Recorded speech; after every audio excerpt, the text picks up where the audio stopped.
irmãos, a paz do Senhor Jesus. Por gentileza, quero convidá-los para que abra a sua Bíblia comigo na terceira epístola de João. Terceira epístola de João, capítulo 1, que é apenas um capítulo, a partir do versículo de número 1.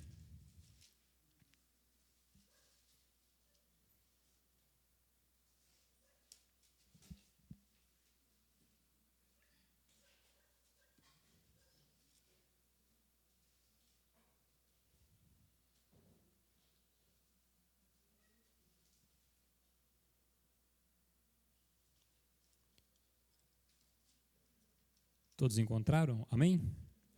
Diz assim: o presbítero ao amado Gaio, a quem na verdade eu amo. Amado, desejo que te vá bem em todas as coisas e que tenhas saúde, assim como bem vai a tua alma. Porque muito me alegro quando os irmãos vieram e testificaram da tua verdade, como tu andas na verdade. Não tenho maior gozo do que este, o de ouvir que os meus filhos andam na verdade. Amado, procedes fielmente em tudo o que fazes para com os irmãos e para com os estranhos, que em presença da igreja testificam do teu amor, aos quais, se conduzires como é digno para com Deus, bem farás, porque pelo seu nome saíram, nada tomando dos gentios. Portanto, aos tais devemos receber, para que sejamos cooperadores na verdade, ou da verdade. Tenho escrito à igreja, mas Diótrefes, que procura ter entre eles o primado, não nos recebe. Pelo que, se eu for, trarei à memória as obras que ele faz, proferindo contra nós palavras maliciosas, e não contente com isso, nos recebe aos irmãos, não recebe os irmãos e impede que os que querem recebê-lo e os lançam fora da igreja. Amado, não siga o mal, mas o bem. Quem faz o bem é de Deus. Quem faz o mal não tem visto a Deus. Todos dão testemunho de Demétrio, até a mesma verdade. E também nós testemunhamos, e vós bem sabeis que o nosso testemunho é verdadeiro. Tinha muito que escrever, mas não quero escrever-te com tinta e pena. Espero, porém, ver-te brevemente, e falaremos de boca a boca. Paz seja contigo, os amigos te saúdam, saúda os amigos pelos seus nomes. Amém? Pode se assentar, meus irmãos, em nome de Jesus.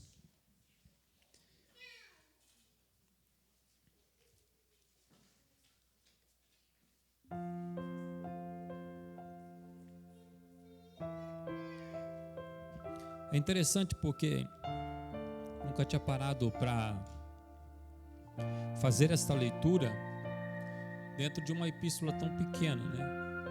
Apenas um capítulo, a terceira epístola do evangelista João, quando ele escreve direcionado a Gaio. E um texto, ou um versículo, dentre todo este contexto que nós vamos meditar em rápidas palavras, me chamou a atenção a partir do versículo de número 2, quando ele diz: amado, desejo que te vá bem em todas as coisas e que tenha saúde, assim como vai bem a tua alma. Em uma outra tradução, na tradução Viva, ele diz assim, a partir do versículo 1, de João, o ancião.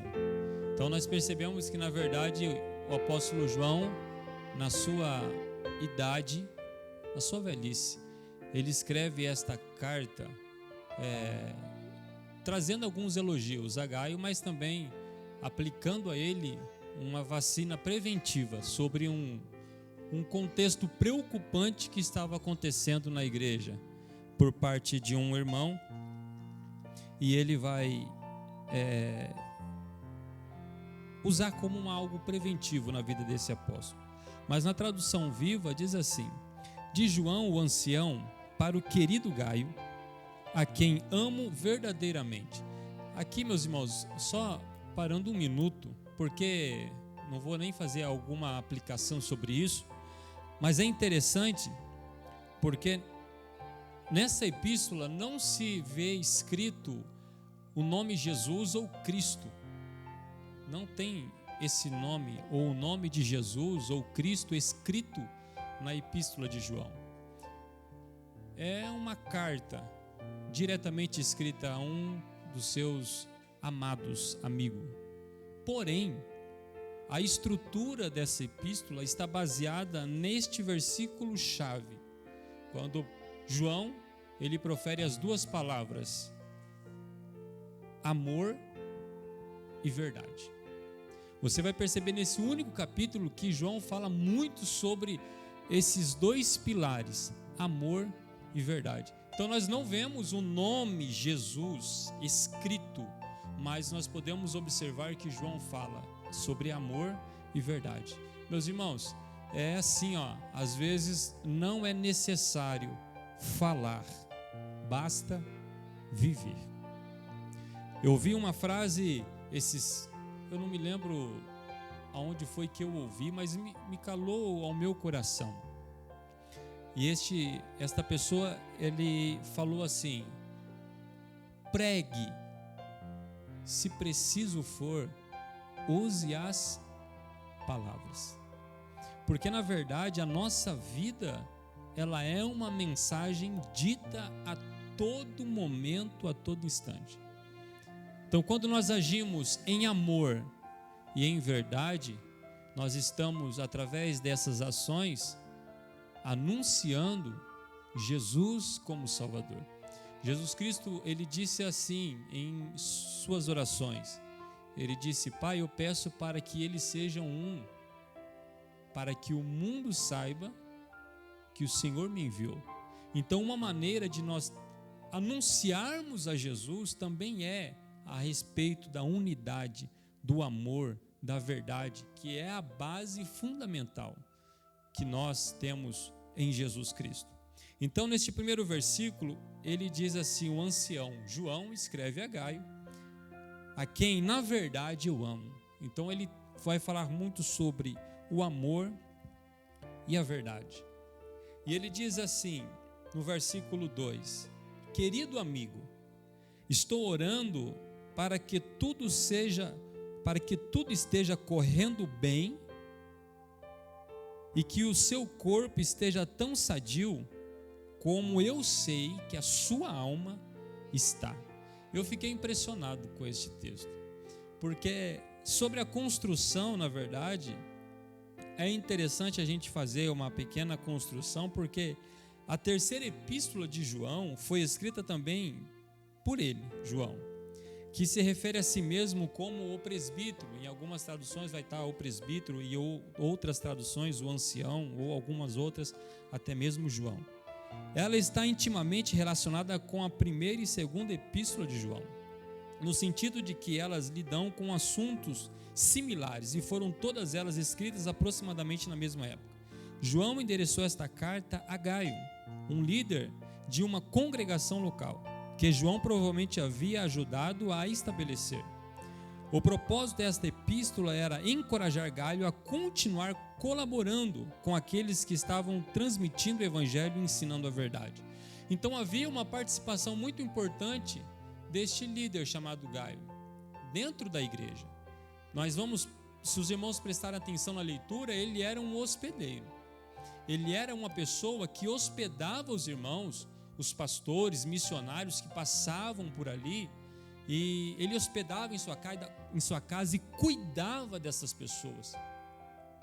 E quando eles saíam, ele ainda servia, ajudava com recursos para viagens.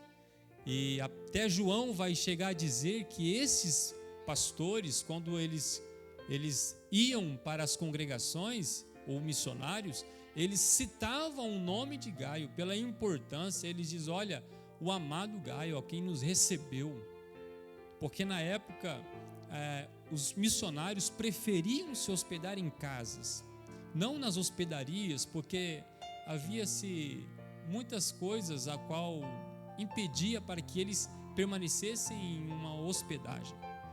Então eles preferiam permanecer em casas de pessoas conhecidas. E Gaio se tornou uma pessoa conhecida porque ele também hospedava pessoas em suas casas, inclusive, segundo o texto, até mesmo o apóstolo Paulo. João também desejava expressar o seu desagrado com o comportamento ofensivo de um certo homem chamado Diótrefes, que é até meio difícil de falar o nome dele. Ao passo de que dentro aqui havia Gaio, que era alguém que amava hospedar e cuidar dos mensageiros que vinham de viagem para pregar a palavra, havia um homem chamado Diótrefes. E esse aqui era um problema. Porque segundo João, ele era alguém que não aceitava a liderança do pastor João. Ele não recebia os mensageiros. E ele perseguia e expulsava da igreja aqueles que recebiam. Então João, ele está escrevendo a Gaio para que Gaio continue com o seu trabalho, com a sua obra. Porque ainda que Diótrefes não queira ser pastoreado, liderado, e não queira cumprir um papel do cristão que é amar o próximo, que Gaio continue. Então ele escreve ao amado Gaio.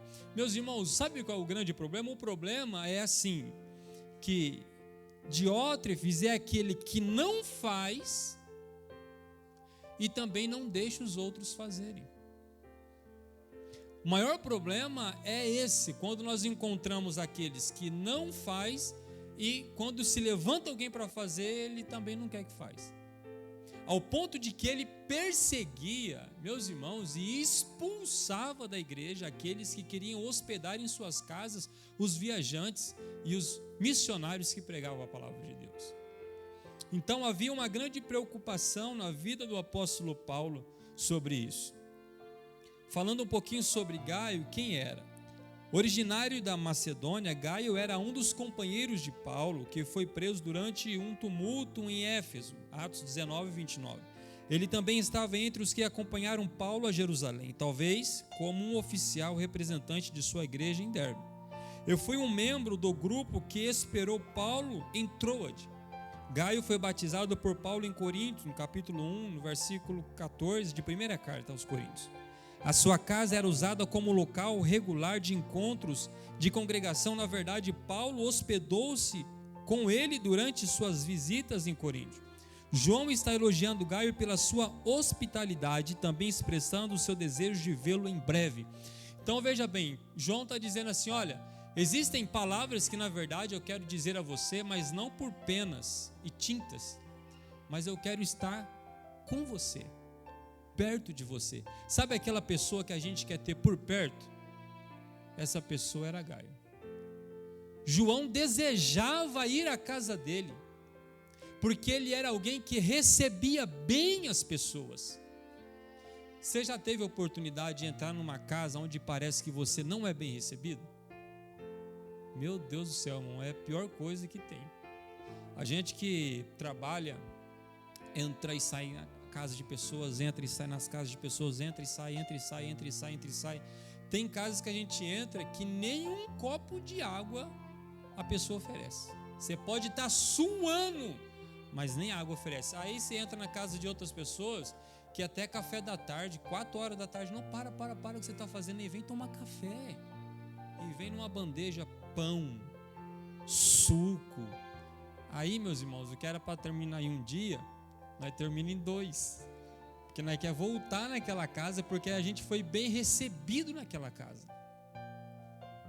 Ou seja, a recepção, ela é muito importante.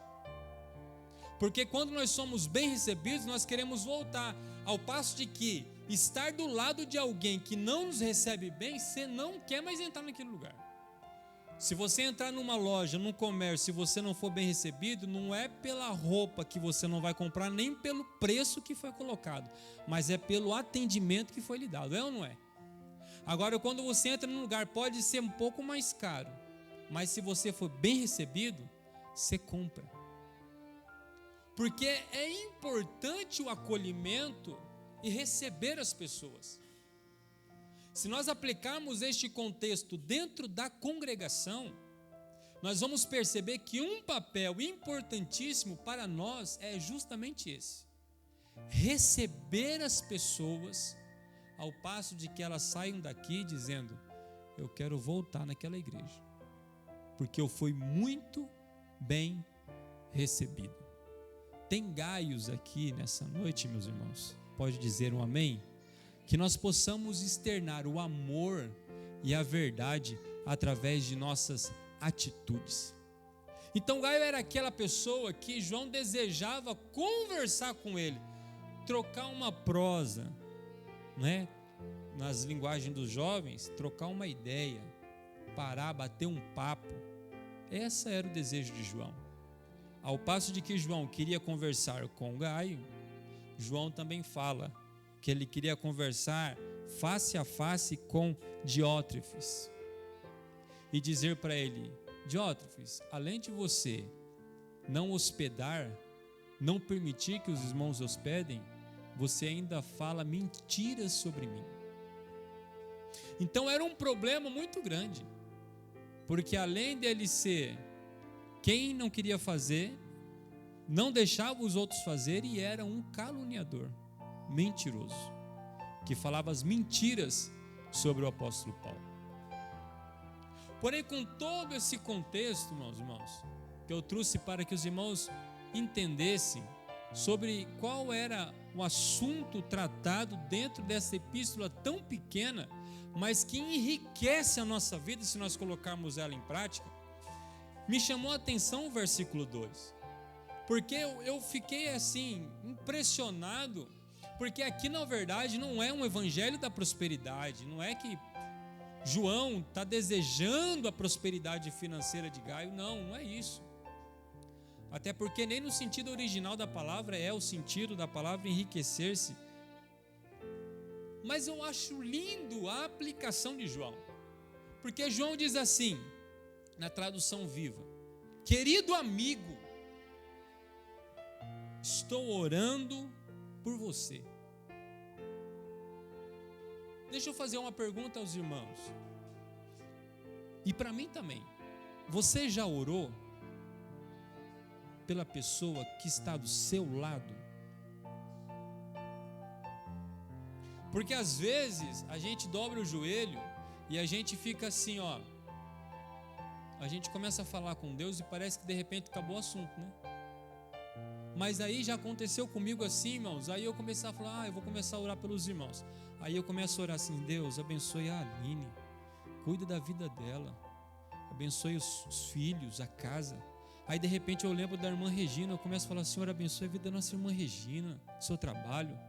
Aí eu lembro da irmã Raquel, eu começo a orar: Senhor, abençoe a vida da nossa irmã Raquel, seu esposo, nosso irmão Emerson.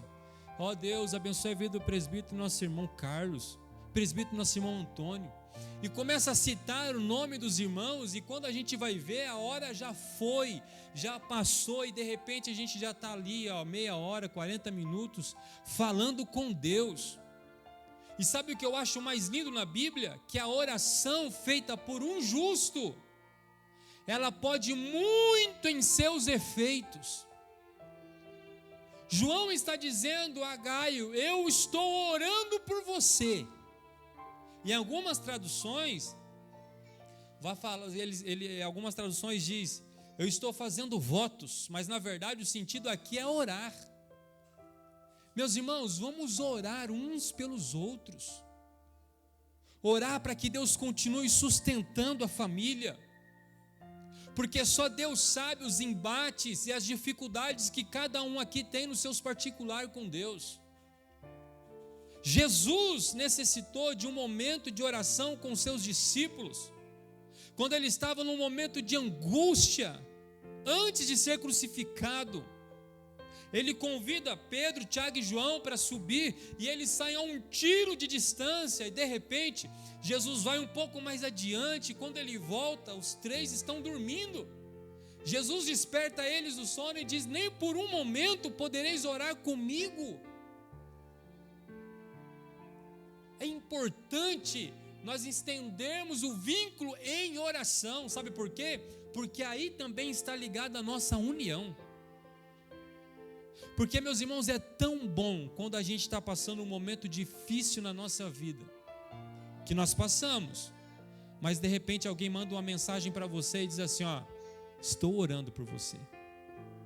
Aquilo é como um acalento, aquilo é algo que consola a nossa alma. Por quê? Porque nós sabemos que tem alguém que está orando por mim. Quando eu estou orando por você, meus irmãos, eu crio um cordão umbilical, porque eu sinto a sua dor, eu sinto a sua angústia, eu sinto o seu momento. Jesus fazia isso. Jesus fez isso. Quando ele orou ao Pai, ele disse: Pai, eu oro não só por estes, mas por aqueles que ainda hão de vir. Jesus, há mais de 2000 anos atrás, orou por mim e orou por você.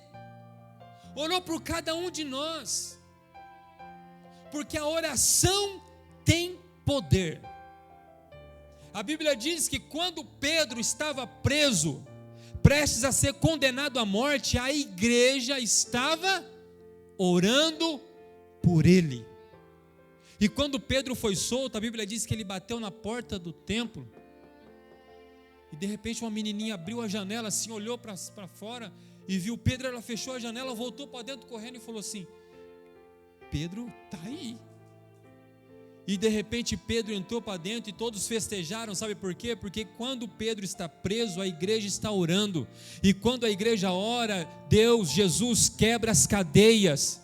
Meus irmãos, quando nós dobramos os nossos joelhos, Jesus pode expulsar, pode quebrar, pode libertar, pode transformar, porque a oração feita por um justo pode muito em seus efeitos. A Bíblia diz que nós devemos orar uns pelos outros, confessar os seus pecados uns aos outros e orais uns para os outros, para que sejais curados. Jesus pode fazer isso. Então, no momento em que nós dobrarmos os nossos joelhos, sabe o que você faz? Vou dar um conselho para você. Abre o WhatsApp lá e clica no grupo da igreja. E você entra lá na lista e começa a citar nomes ali, que todos os irmãos que estão ali, todos precisam de oração. Alguém aqui precisa de oração, meus irmãos? Eu e a minha casa. Mas significa que você não está orando? Eu estou orando. Eu devo orar. Mas se eu puder orar junto com você, irmã Glória, amada, eu desejo que tudo vai bem na tua vida. Meu desejo é que Jesus abençoe a tua casa. Mas o problema é que às vezes nós não oramos nem por nós mesmos. Como eu vou orar por alguém?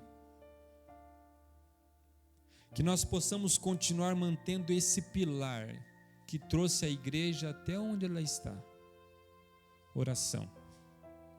Oração é a chave que move o coração de Deus. João está dizendo: eu estou orando, meu amigo, para que tudo esteja bem com você e com o seu corpo, ou seja, com a sua saúde, assim como vai bem a tua alma. Espera aí, irmãos, eu fiquei assim pensando nesse texto. João, ele não diz assim, ó, espero que te vá bem, se a tua alma estiver bem. Não, ele afirma. Ele está dizendo: eu oro para que tudo vá bem na tua vida exterior, como vai bem a tua alma. A tua alma está bem. Uma alma generosa, uma alma próspera. Nós vivemos um período da nossa vida, meus irmãos, principalmente nos dias de hoje, onde nós procuramos cuidar da nossa saúde, não é? Caminhamos, corremos, andamos de bicicleta, fazemos. Eu não faço regime, não. Se eu fizer regime, aí some de vez. Mas também não pode comer qualquer coisa, mas também come. Esse que é o problema. Mas a gente se preocupa muito com a nossa saúde física. ou pelo menos espere que se preocupe, ou não. Você se preocupa com a sua saúde física? Toma água todo dia, come as coisas devidas, não é? Almoça, janta, toma café da manhã, brinca, corre, sei lá, caminha. É cuidar da saúde física, mas no momento em que nós cuidamos tanto da nossa saúde física, a pergunta hoje para mim e para você é essa: por fora você está com saúde, está bem? Pelo menos espero que esteja, desejo que esteja. E a nossa alma? Como que está lá dentro? Como que está dentro de você hoje? Porque talvez hoje o seu coração pode estar batendo tudo certinho, respirando tudo certinho, enxergando, comendo, ouvindo, falando, mas e a tua alma? Como ela está? Sabe o que é interessante? Que não se sabe exatamente, mas possivelmente Gaio estejava passando por um momento dificultoso, segundo alguns historiadores. E João, ele está dizendo assim: eu estou orando para que tudo na sua vida exterior esteja bem, que você tenha saúde, assim como está bem a tua alma. Eu acho interessante aqui, sabe o que é? Que é claro que o contexto exterior não pode afetar o meu contexto interior. Deu para entender ou não? Aqui dentro de mim tem que estar em paz, porque se aqui dentro de mim a minha alma estiver bem, se eu estiver em paz com Deus, pode estar acontecendo o que estiver acontecendo ao meu redor, eu estou bem. O apóstolo Paulo disse assim: ainda que o homem exterior se corrompa, se enfraqueça, contudo o homem interior se renova dia em dia. Mas o compasso disso, o problema é que quando tudo está dando bem aqui fora, aqui dentro está dando tudo errado. Quando os discípulos estavam com aquele barquinho lá no mar da Galileia e sofrendo aquela tempestade, a Bíblia diz que Jesus vem andando sobre as ondas do mar e os discípulos apavorados. A Bíblia diz que Pedro grita: Senhor, se é tu mesmo, me permita andar sobre as águas contigo. Jesus olha para Pedro e diz: vem.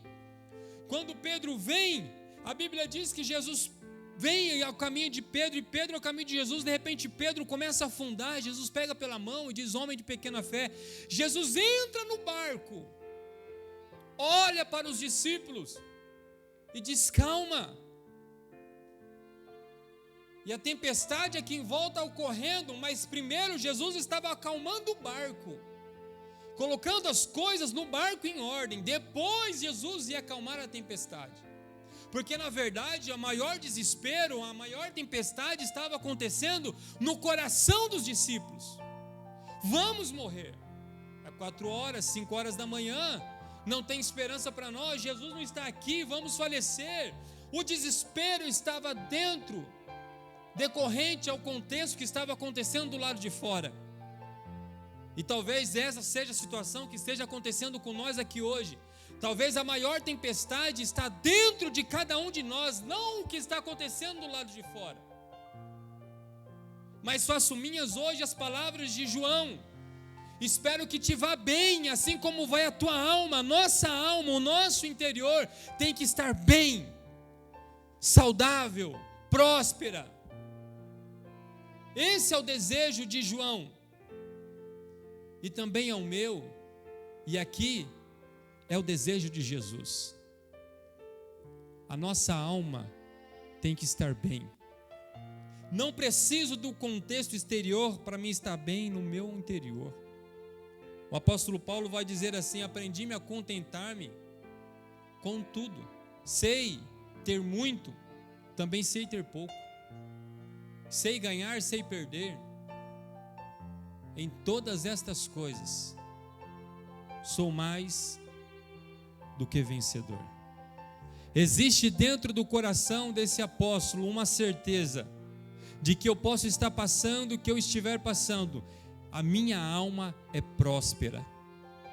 Jó, uma alma próspera, porque quando ele tinha tudo, ele adorava, mas quando ele perdeu os seus filhos, quando ele perdeu a sua casa, quando ele perdeu a sua fazenda, quando ele perdeu tudo que ele tinha, sabe o que ele diz? Bendito seja o nome do Senhor.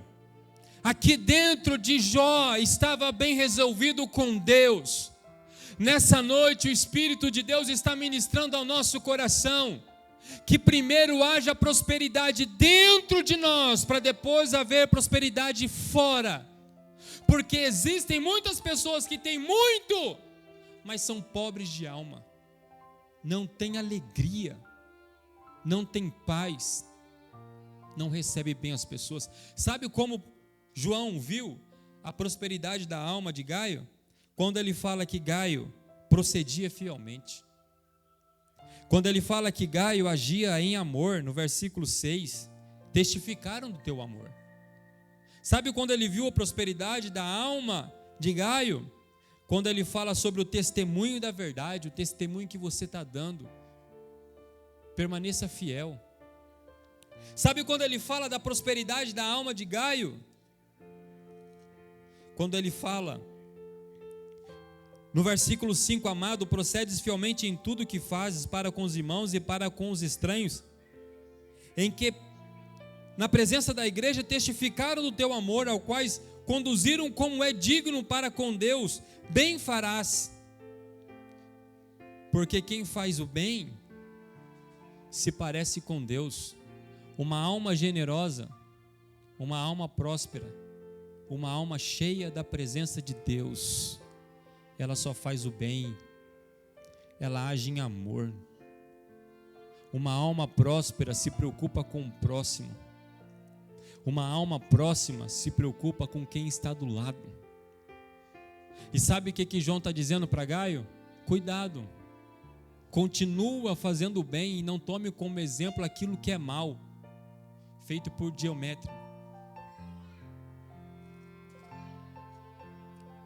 Diótrefes, perdão. Porque ele está dizendo assim, não siga o mau exemplo. Meus irmãos, eu estava um dia, eu era líder da juventude, um certo jovem chegou em mim e falou assim, Alex, eu vou sair da juventude, eu vou parar de vir na igreja. Eu falei, por quê? Ele falou assim, mas não é possível, eu venho na igreja aqui, mas fulano faz isso, Beltrano lá faz aquilo, e eu vou fazer o que aqui? Eu vou sair da igreja. Eu falei, ah é? Então a gente só segue o exemplo daqueles que fazem o que não é certo. Eu falei, então por que você não olha para aquele irmão que chega no horário todo dia, que dobra o joelho, que ora, que busca Deus, que é fiel? Por que você não olha o exemplo daquele jovem que adora Jesus, que procura ser fiel? Seguir o exemplo daqueles que fazem o que é errado é fácil. Siga o exemplo daqueles que procedem fielmente na casa de Deus, porque a igreja tem aqueles que são fiéis e que fazem a obra de Deus com amor e com verdade. Porque é muito fácil, meus irmãos, e na verdade isso é desculpa, é pretexto. O coração já não está aqui, já está lá. Então, porque o coração já está lá, é mais fácil eu achar aqui o motivo da minha saída. Já não está mais. Olha para Jesus, o autor e consumador da nossa fé. O apóstolo Paulo diz, sede os meus imitadores, assim como eu sou de quem? De Cristo Jesus.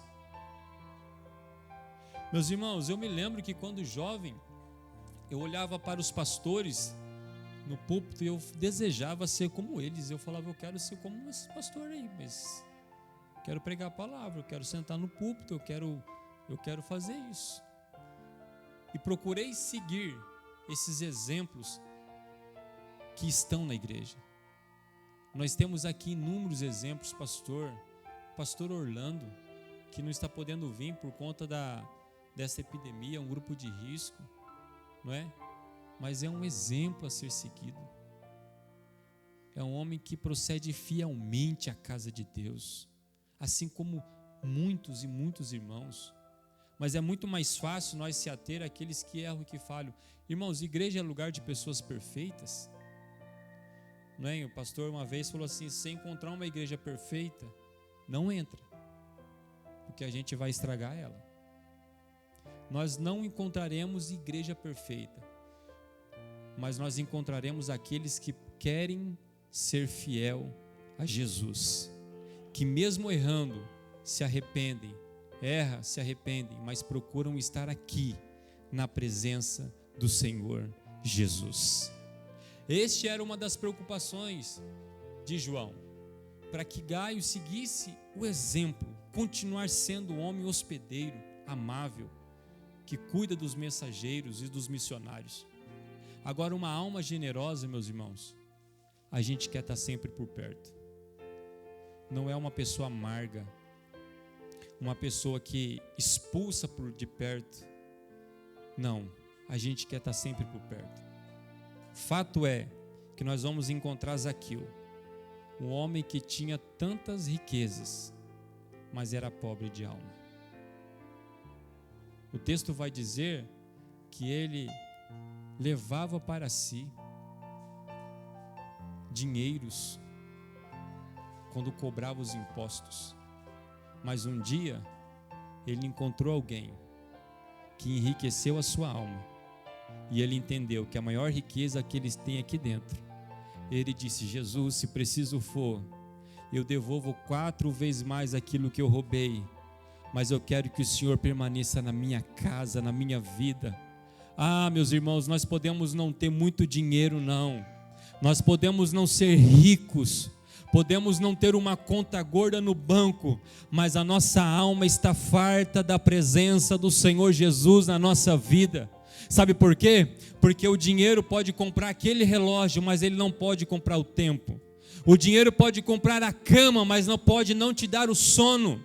O dinheiro pode comprar o remédio, mas ele pode não te dar a cura.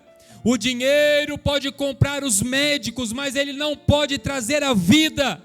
Mas Jesus é aquele que pode te dar o sono, te dar a paz, te dar a alegria e enriquecer a nossa alma com paz e alegria no Espírito de Deus.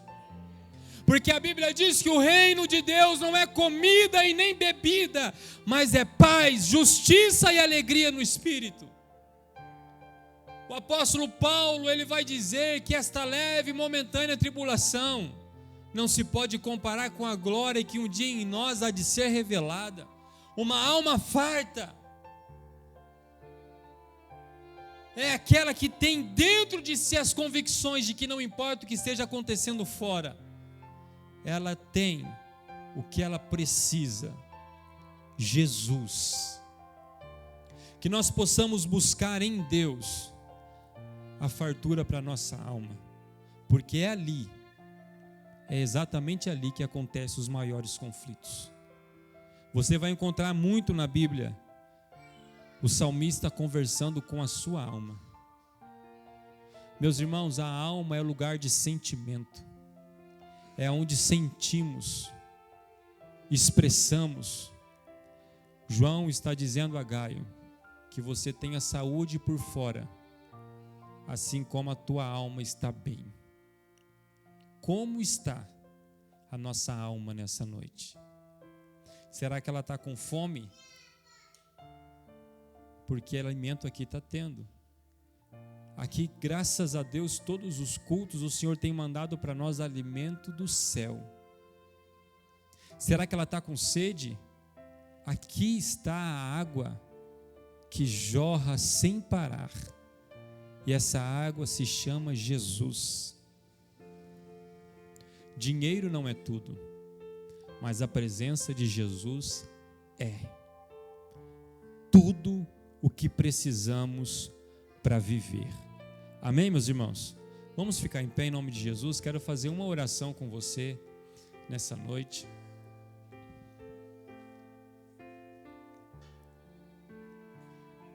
Se hoje, entenda, tá? Logicamente que isso não possa acontecer, mas se a sua alma pudesse sair de dentro assim e ficasse de frente com você hoje, como será que ele estaria? ela estaria bem, firme, ou ela estaria abatida? Você já percebeu que quando nós estamos bem por dentro, a gente chega cansado do serviço, carrega, o Hermes já carregou, né, Hermes? Saco de 60 quilos nas costas, nem isso é pesado, né? Eu não carrego, não. Mas lá quando a gente fazia a colheita de café, eu esparmeava o bicho assim, rapaz, ele me escorregando e eu andava uns 20 metros. E descia o saco de café lá assim, e aquilo foi o dia inteiro. Mas chega à tarde, é dia de culto, a gente quer estar na casa de Deus. O corpo cansado, mas a alma e o espírito está em pé. Ah, meus irmãos, como é bom entender que a nossa alma precisa ser alimentada e administrada pela presença do Senhor Jesus. Que o nosso espírito possa ser governado pelo Espírito Santo ao ponto de que Ele administre a nossa alma, que é os nossos sentimentos. Que nessa noite o Senhor traga refrigério para você aqui dentro. Talvez o que nós estamos precisando hoje, nesse momento, nesse exato momento, não é nada mais, nada menos do que o bálsamo do Espírito que alivia a nossa alma e que nos traga saúde. Então, em nome de Jesus, eu quero orar por você e quero pedir para que você ore por mim e que nós possamos orar uns para os outros. Assim como João orou para que Gaio esteja bem, eu quero orar para que Deus abençoe a tua vida e que você esteja bem, assim como vai bem a tua alma. Só orar para pensar hoje. Você já imaginou se a alma de Gaio não fosse boa e o reflexo do que ele seria por fora seria o mesmo do que ele seria por dentro? Se hoje fosse exatamente isso, como de fato é, se dependesse da condição da minha alma para a minha vida física estar boa, como será que estamos? Sabe por que tem muitas pessoas que adoecem fisicamente? Porque ela já está doente emocionalmente há muito tempo. Mas tem cura para nós aqui hoje. Amém? Vamos orar, Pai, em nome de Jesus. Abençoe, Senhor, a cada um dos teus filhos que está aqui. Ó Deus, eu não sei como está a alma e o sentimento de cada um de nós, mas o Senhor sabe e conhece, cada um na sua particularidade também sabe. Pai, em nome de Jesus, que o Senhor venha abençoar primeiramente, Senhor, a nossa vida interior, que ela esteja bem, porque depois tudo o que acontecer por fora no nosso exterior, ó Deus, seja o reflexo daquilo que somos aqui dentro. Pai, em nome de Jesus, abençoe a vida de cada um dos nossos irmãos. Ó Deus, aqueles que estão com problemas, ó Pai, físicos e problemas emocionais. Ó Deus, em nome de Jesus, o Senhor é poderoso, o Senhor é maravilhoso, o Senhor é o nosso Deus, o nosso refúgio e a nossa fortaleza. Pai, que nós possamos, Senhor, receber bem, cuidar um dos outros, orar uns pelos outros. Pai, que a unidade, a união da igreja continue, Senhor, na pessoa bendita de Jesus, que é a cabeça desse corpo. Pai, nós te pedimos, Senhor, abençoe a vida do nosso pastor, a sua família, abençoe a todos os nossos irmãos, os nossos companheiros. Ó Deus, em nome de Jesus, a vida daqueles que estarão nos assistindo. Ó Pai, em nome de Jesus, nós te pedimos que as tuas mãos continuem estendidas sobre nós, porque a tua presença é tudo o que precisamos. Pai, nós te pedimos e te agradecemos em nome de Jesus. Amém. Meus irmãos, nós vamos dar a bênção apostólica. Alma é mente. E onde que o diabo ataca? Na nossa mente. É por isso que, para que eu consiga distinguir entre a voz de Deus e a voz do diabo é uma voz de acusação no meu ouvido que me leva para longe de Deus. A voz de Deus é uma voz suave que fala no meu coração e ainda que eu esteja errado, me leva para perto dele.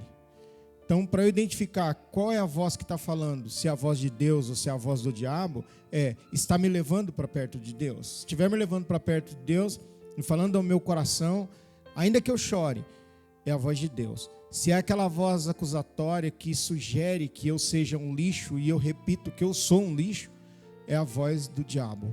E essa voz, ela precisa ser rechaçada. Aí, quando o Alex fala sobre a alma, que a tua alma vai bem, ele está dizendo assim, ó, a tua mente, céus. Porque a gente passa tantos anos na igreja, mas a gente não consegue, às vezes a gente ainda cai na lábia do diabo, na voz dele falando pra gente que a gente não é. Que de fato você não é um lixo. Você é um ser humano feito e feita à imagem e semelhança de Deus. E se você é uma filha ou um filho, você é uma herança para tua mãe, uma herança para teu pai. Amém? Nós não somos isso, nós somos seres feitos à imagem e semelhança de Deus. E, portanto, não importa a quantidade dos nossos erros, porque os nossos erros não contam quem nós somos. Os nossos acertos com Deus contam quem nós somos, porque esses nos levam para perto de Deus. Amém? Faça assim com a tua mão bem alto. Que o amor de Deus, a graça do nosso Senhor e Salvador Jesus Cristo, a comunhão e a consolação do amado e querido Espírito Santo seja com toda a igreja hoje e sempre. Todos digam: Deus abençoe a todos. A de São Lucas, amar e cuidar, essa é a nossa missão.